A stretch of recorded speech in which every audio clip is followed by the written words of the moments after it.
नमस्कार, मी नताशा चव्हाण. मराठा न्यूजच्या बातमीपत्रात आपल्या सर्वांचे स्वागत. ताज्या बातम्यांसाठी मराठा न्यूजला सबस्क्राईब करा आणि बेल आयकॉन प्रेस करा. खरात प्रकरणामध्ये पहिल्या दिवसापासूनची माझी भूमिका ठाम आणि स्पष्टपणाची होती. खरातच्या कोणत्याही आर्थिक व्यवहाराशी, जमिनीमधल्या पार्टनरशिपशी दुरान्वये माझा संबंध नव्हता. मी कधी कोणत्या महिलेला खरातकडे घेऊन गेले नाही. ना माझा आक्षेपार्ह फोटो व्हिडिओ होता. पण तरीसुद्धा गेले 1.5-2 महिने अतिशय अश्लील अश्लाघ्य भाषेमध्ये विधानं करत, कोणताही पुरावा नसताना माझ्यावर, माझ्या कुटुंबियांवरती केलेले आरोप हे अतिशय वेदनादायक होते. आणि म्हणून आता ही माझी लढाई कायद्याच्या चौकटीतून आहे. इतरांप्रमाणे माझ्या कुटुंबियांनी खरातला गुरु मानलं होतं आणि म्हणून जो पाद्यपूजेचा व्हिडिओ होता तो अतिशय जुना व्हिडिओ होता. त्यावेळेस मी आयोगाचे अध्यक्षही नव्हते. पण तरीसुद्धा खरात प्रकरणाचा तपास हा पारदर्शकपणे व्हावा यासाठी मी राज्य महिला आयोगाच्या अध्यक्षपदाचा आणि प्रदेशाध्यक्षपदाच्या अशा दोन्ही पदांचा राजीनामा दिला. तरीसुद्धा ज्या पद्धतीची चिखलफेक झाली, AIचा वापर करून ज्या पद्धतीचे व्हिडिओ बनवले गेले आणि सातत्याने बदनाम करण्याचं षडयंत्र जे रचलं गेलं, त्याच्यासाठीची ही लढाई कायद्याच्या चौकटीतून. आणि म्हणून आशा मिरगे या बाईने डिबेट शोमध्ये अतिशय असभ्य भाषेमध्ये जी विधानं केली, ती विधानं ऐकून तर मला आश्चर्याचा धक्काच बसला. आणि म्हणून मी 4 एप्रिलला पहिली नोटीस ही आशा मिरगेला पाठवली होती.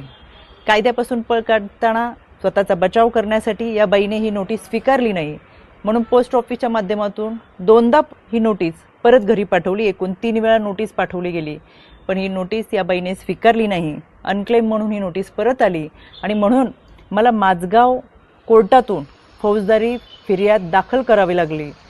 माननीय न्यायालयाने याची दखल घेऊन आशा मिरगेला 2 जुलै 2026 रोजी सकाळी 11 वाजता कोर्टात हजर राहण्याची ऑर्डर काढलेली आहे.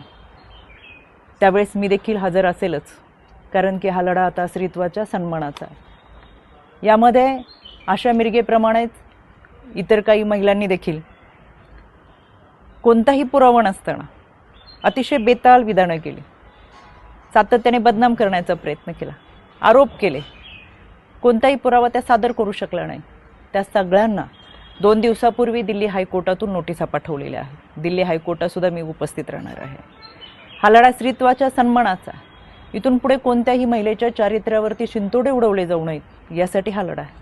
आणि म्हणून खऱ्या अर्थानं हा महाराष्ट्र छत्रपती शिवरायांच्या विचारांचा महाराष्ट्र, जिजाऊ सावित्री अहिल्या रमाई भीमाईचा महाराष्ट्र.